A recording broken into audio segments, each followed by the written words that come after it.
What's up le trader? Donc aujourd'hui ce qu'on va faire, on va faire une vidéo d'analyse sur USD-CAD. Fait qu'on perd pas plus de temps puis on s'en va direct dans l'analyse.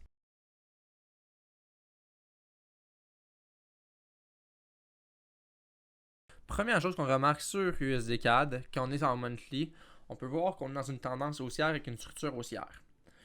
On peut remarquer aussi qu'on est sur une zone ici, donc un niveau clé comme on peut voir le monthly résistance support qui est tracé par rapport à ici et on est en train de rejeter ce niveau-là avec deux mèches vers le haut. Donc, on peut voir dans le fond une fin d'une impulsion haussière pour faire un retracement. Donc, par rapport à le retracement, je verrais le prix retracé. Donc, ma zone est ici, mais on peut la tracer un peu plus bas pour chercher ce niveau-là. Donc, on pourrait chercher un retracement de 61,8% de Fibonacci en monthly time frame. Donc, je verrais à long terme sur le monthly retracé ici. Donc, ça, c'est pour le monthly. Maintenant, on s'en va sur le weekly time frame. Donc, maintenant, on arrive sur le weekly time frame. Puis, ce qu'on peut voir sur ce time frame-là, c'est qu'on a une tendance et une structure haussière comme en monthly. On peut voir que ce niveau-là ici de résistance a été rejeté à ce moment-là et maintenant on arrive au 38,2% de Fibonacci. Donc, sur le monthly time frame, on se rappelle qu'on voit un retracement jusqu'à cette zone-là ici environ, qui est aussi la trendline. Et sur le weekly time frame, on arrive sur 38,2% de Fibonacci. Donc, à ce point-là ici, on pourrait aussi voir une impulsion weekly, une nouvelle impulsion. Mais étant donné qu'on voit ce retracement en monthly, j'ai plus tendance à voir, dans le fond, un retracement plus intense sur le weekly time frame. Donc, à long terme, sur le weekly, je le verrai retracé ici, jusqu'au 1,3601. Par contre, je vois aussi une possibilité qu'on fait quelque chose comme ça ici, un double top, avant de redescendre. Donc, on va regarder cette opportunité-là sur le day time frame, mais, juste pour conclure avec le weekly, si on arrive dans la zone en haut complètement ici, je vais regarder pour un sell. Donc, ça conclut le weekly time frame. Maintenant, on s'en va sur le daily.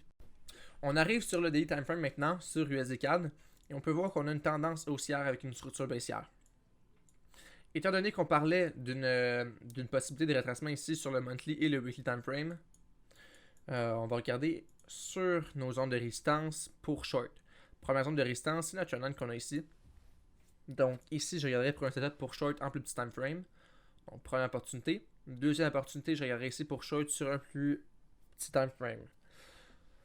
Ensuite, on a la possibilité de break cette zone-là, étant donné que sur le weekly, on parlait qu'on a déjà cherché le 38,2% de Fibonacci, donc on peut faire un nouveau higher high. Donc, c'est ça. Fait qu'ici, il y a une possibilité qu'on break la zone. Si on break la zone, ici, on arrive, on pourrait regarder peut-être pour un short, pour ensuite buy ici, et pour aller chercher l'impulsion. Parce qu'on aurait une structure en notre faveur maintenant. Donc, ça serait pour le buy. Si on break la structure ici. Sinon, ça, si je short ici, on a cette zone-là ici, ça serait mon take profit numéro 1.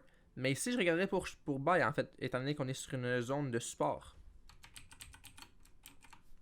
Donc, tant que cette zone-là ne brise pas, on regarde pour buy. Donc, on prend nos sells en haut là. Mais tant que celle-là ne brise pas, on arrive sur la zone, on regarde pour buy.